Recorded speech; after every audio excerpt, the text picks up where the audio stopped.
నిర్గమకాండం 15వ అధ్యాయం 26 చదువుకుందాం. Let's study Exodus chapter 15 verse 26. మీ దేవుడైన యెహోవా వాక్కును శ్రద్ధగా విని ఆయన దృష్టికి న్యాయమైనది చేసి ఆయన ఆజ్ఞలకు విధేయులై ఆయన కట్టడలను అన్నిటినీ అనుసరించి నడిచిన యెడల నేను ఐగుప్తీయులకు కలుగజేసిన రోగములలో ఏదియు మీకు రానియను, నిన్ను స్వస్థపరచు యెహోవాను నేనే అనెను. నేను ఐగుప్తీయులకు కలుగజేసిన రోగములలో ఏదియు రానియను, నిన్ను స్వస్థపరచు యెహోవాను నేనే. So there is a promise. అయితే దేవుడు ఇక్కడ ఇజ్రాయేల్ని తీసుకొస్తున్నప్పుడు ఒక వాగ్దానం ఇచ్చాడు. ఇప్పుడు మనం చూసుకుంటే ఇజ్రాయేల్ ఇంకా వారు అవిశ్వాసములో ఉన్నారు. మరి నేను ఎప్పుడు చెప్తా ఉంటా, ఎవరైనా ఒక బాధలో ఉన్నా, ఒక కష్టములో ఉన్నా, దాన్ని మనము అరే ఈ బాధ ఈ కష్టము అని మనము తీర్పు తీర్చలేము పూర్తిగా. ఒకప్పుడు తీర్పు తీర్చేవారమేమో, ఇప్పుడు కొన్ని తెలిసిన తర్వాత మనము తీర్పు తీర్చలేము. ఎందుకంటే మనం చూసాం యోబులో, ఒక వ్యక్తి పొరపాటు చేసిన తర్వాత, అతను ఇబ్బంది పడ్డ తర్వాత అతనికి తిరిగి దేవుడు మళ్ళా యవ్వన బలాన్ని ఇస్తున్నాడు, బాలురి చర్మంలాగా చేస్తున్నాడు. సో ఏది చేయకుండా బాగుండేవాడి కంటే అతను బాగుపడ్డాడు కదా. So we can see somethings like that. మరి సాధ్యమైనంత వరకు విశ్వాసులు దేవుని తెలుసుకుంటారు, వాళ్ళు శాశ్వతలా ప్రయత్నిస్తారు, చేస్తాం. కానీ ఈ వ్యక్తి ఇంకా మారలేదని, ఈ వ్యక్తిలా ఉన్నాడని మనం అనడానికి లేదు. We don't know. మరి వారి అవిశ్వాసం మనకు లాభమైంది అంటాడు. ఓకే, రోమీలకి వెళ్దాం. లెట్స్ గో టు రోమన్స్ 11 మొదటి వచనం చూద్దాం. అలాగైన యెడల నేను అడుగునదేమనగా, దేవుడు తన ప్రజలను విసర్జించెనా? అట్లనరాదు. నేను కూడా ఇశ్రాయేలీయుడను, అబ్రహాము సంతానమందలి బెన్యామీను గోత్రమునందు పుట్టినవాడను. తాను ముందు ఎరిగిన తన ప్రజలను దేవుడు విసర్జింపలేదు. ఏలియాను గూర్చిన భాగంలో లేఖనము చెప్పునది మీరెరు. తాను ముందెరిగిన తన ప్రజలను దేవుడు విసర్జింపలేదంట. అయితే వారు చేసిన నేరాలు చిన్నవి కాదు, ఆ నేరాలు కూడా కొంచెము పెద్దవిగానే కనపడుతున్నాయి. ఒకసారి 3వ వచనం చూద్దాం. ప్రభువా, వారు నీ ప్రవక్తలను చంపిరి, నీ బలిపీఠములను పడగొట్టిరి, నేనొక్కడినే మిగిలి ఉన్నాను. చూసారా, ప్రభువా వారు నీ ప్రవక్తలను చంపిరి, బలిపీఠములను పడగొట్టిరి. చూస్తే నా ప్రాణము తీజూచున్నారని ఇజ్రాయేలుకు విరోధముగా దేవుని ఎదుట అతడు వాదించుచున్నాడు. అంటే ఇక్కడ వారు ఏ స్థాయికి వెళ్ళిపోయారంటే, ప్రవక్తలను చంపే స్థాయికి వెళ్ళిపోయారంటే, మనం చూస్తే నిలకడ అనేది నేర్చుకోకపోతే తర్వాత తరము ఎంత బాధపడుతుంది అనేది మనం చూసాం. నిలకడ అనేటువంటిది మనం చూస్తే గొప్ప ప్రవక్త అయినటువంటి ఎలీ పిల్లలు మరి నిలకడగా లేకపోవడం చూసాం. అంతెందుకు, సమూయేలు, ఎక్కడ ఒక్క లోపము కూడా మనము తీయలేనటువంటి సమూయేలు పిల్లలు కూడా మరి ఎలీ పిల్లల్లాగా ప్రవర్తించడం దురదృష్టం. అయితే ఇక్కడ వారి గురించి పోని వాళ్ళు ఏమైనా వారు ఇలాగ అయిపోయారు అనడానికి కూడా లేదు. ఇక్కడ చూడండి 11. కాబట్టి నేను అడుగునదేమనగా, వారు పడిపోవునట్లుగా తొట్టిల్లిరా? అట్లనరాదు. వారికి రోషం పుట్టించుటకై వారి తొట్రుపాటు వలన అన్యజనులకు రక్షణ కలిగెను. వారి తొట్రుపాటు లోకమునకు ఐశ్వర్యం. చూసారా, వారి తొట్రపాటు వలన అన్యజనులకు రక్షణ కలిగిందంట. ఇప్పుడు ఏం చేయాలి? మనం వాళ్ళని ఏ రకంగా తీర్పు తీరుస్తాము? అఫ్ కోర్స్ ఒకటి నేర్చుకోవాల్సిన అవసరం ఉంది వారి దగ్గర.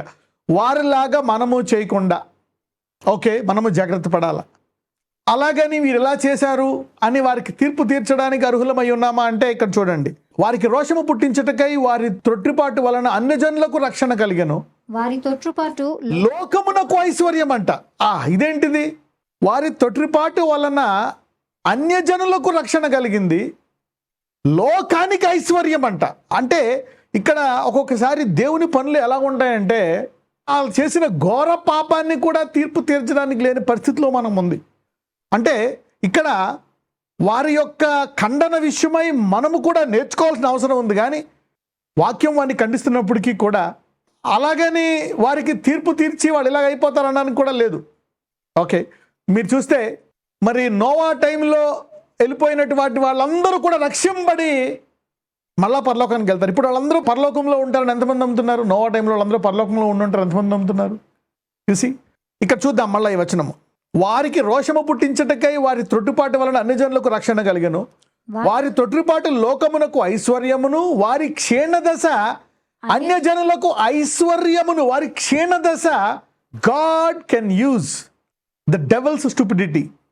He can use somebody's stupidity. At the same time, stupidity is not good. It cannot be encouraged. అలాగని వారి చరిత్రను ప్రోత్సహించాలా? No, you cannot promote their wickedness. అంటే this is called the uniqueness of God.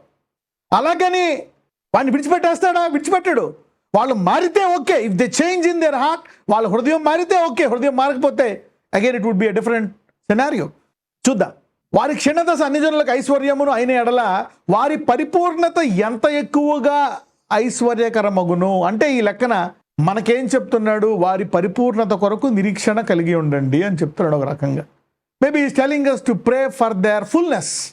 అయితే ఇప్పుడు ఆయన ఇజ్రాయెల్కి పట్ల ఒక గురి కలిగి ఉన్నాడు. ఏంటి ఆ గురి అంటే 26కు వచ్చేద్దాం. నీ దేవుడైన యెహోవా వాక్కును శ్రద్ధగా విని ఆయన దృష్టికి న్యాయమైనది చేసి ఆయన ఆజ్ఞలకు విధేయులై ఆయన కట్టడలన్నిటినీ అనుసరించి నడిచిన ఎడల నేను ఐగుప్తీయులకు కలుగ చేసిన రోగములలో ఏదియు మీకు రానియను, నిన్ను స్వస్థపరచు యెహోవాను నేనే అనెను. ఇక్కడ స్వస్థత అంటే ఐగుప్తీయులకు కలిగిన రోగములలో ఏది రాకపోవడం అనేది స్వస్థతగా కనపడుతుంది. ఎంతమందికి అర్థమైంది ఈ మాట? అంటే ఒక రకంగా చూస్తే పరలోకంలో స్వస్థత శీఘ్రముగా ఉంటుంది. అంటే అర్థం ఏంటి? అక్కడ వ్యాధి అనేది రాదు. అంటే ఒక రకంగా దేవుడి చిత్తం ఏంటి లెక్కన ఈ భూమి మీద ఏ ఒక్కరూ కూడా ఏ ఒక్క వ్యాధి చేత కూడా బాధపడకూడదు అనేటువంటి దేవుని చిత్తం. ఎంతమందికి అర్థమైంది దేవుని చిత్తం? మళ్ళీ ఇక్కడ you see the will of God here. కాబట్టి ఏదైనా ఇబ్బంది కలిగినప్పుడు మనము ఆ ఇబ్బంది విషయమై స్వస్థపడాలా అని ప్రార్థించడము దేవుని చిత్తమా? ఎస్. ఓకే. సో ఎటువంటి బాధ అయినా సరే మనం దాని విషయం ప్రార్థించాలి. వికలాంగుల కాలు చేతులు కట్ అయిపోయాయా? ఇంకా కూడా మనం ప్రార్థించాలి. ఎందుకంటే ఇక్కడ వారికి కలిగిన దాంట్లో ఏదియూ రాకుండా ఉండాలంట. Okay. So you need to keep praying for every uncomfort. చూడండి, చనిపోయిన సోల్జర్స్ని బాగా రెస్పెక్ట్ చేస్తాం. We respect them more. ప్రాణం పెట్టేశారు. అరే అతను చనిపోయాడు, బుల్లెట్కి దొరికిపోయాడు, ఓడిపోయాడు అనేది చూడం మనం. అతను పోరాటములో చనిపోయాడు దేశ క్షేమము కొరకు. అందుకని అతన్ని పెద్ద హీరోగా అందరూ కూడా వారికి సాల్యూట్ చేస్తారు. ఓకే. సో అదే రీతిగా జీవితాంతము అది తగ్గకపోయినా ఒక వ్యక్తి అది తగ్గాలి అని జీవితాంతం ప్రార్థించి ఒకవేళ ఆ రోగము పెరిగి చనిపోయాడు అనుకోండి, పరలోక రాజ్యములో is a soldier and be a respectable person because he died fighting. Everybody who is fighting still believing is considered a soldier and will be honoured. ఒకవేళ నువ్వు ప్రార్థిస్తున్నావా, ఇంకా ఎన్ని బాధలున్నా ఎన్ని కసలున్నా ఇంకా పాజిటివ్గా దాని విషయమై యుద్ధం చేస్తున్నావా, నీవు పరలోకానికి వెళ్తావు. You will be considered as a hero. Lazarus తన విశ్వాసాన్ని మార్చుకోలే. ఆ దేవుని విశ్వాసాన్ని గట్టిగా పట్టుకున్నాడు కాబట్టి పరలోకం వెళ్ళాడు. So you better fight all your life any sickness. ఇక్కడ దెర్ ఈజ్ ఎ కండిషన్. ఇప్పుడు కృపాయుగములో కూడా ఈ కృప ద్వారా మనం ఆజ్ఞలు పాటించేటట్టు మనం ఎదిగిన ఎడల ఆ పరలోక రాజ్య అనుభవం భూమి మీద చూడొచ్చు. అంటే ఒక రకంగా నీ చిత్తం పరలోకం నెరవేర్చినట్లు భూమి మీద నెరవేరిన కాక అనేటువంటిది నిజంగా దేవుని చిత్తమని అని పాత నిబంధన నుంచి కూడా తెలుస్తుందా లేదా? Yes. He doesn't want a single person to be sick never in his life. అలాగని భూమి మీద పుట్టిన మొదలుకొని జీవితాంతం వరకు చాలా మందికి రోగాలు వస్తూ ఉంటాయి, తగ్గుతూ ఉంటాయి అని దేవునికి తెలీదా? తెలుసు. God knows it. అంటే ఒక రకంగా ఎంతమందికి సంఘము కొత్త స్థాయికి వెళ్ళాలనిపిస్తుంది? when if we believe that the church has to go to the new level. So let me pray for you. Lord, మోషే అహరోనులు మాత్రమే కాదు, కొంతకాలం మోషే అహరోనులు నాయకులుగా ఉన్నారు, కానీ వ్యక్తిగత సహవాసము ప్రతి ఒక్కళ్ళు దేవుణ్ణి వ్యక్తిగతంగా తెలుసుకోవాలని కోరుకునే దేవుడు. ప్రతి ఒక్కళ్ళు యేసు స్థాయిలోకి ఎదగాలని కోరుకునే దేవుడు ఎవరు నాయన? Mothers and fathers, you want your children to grow, to pray like you, to fast like you, not just job and settlement.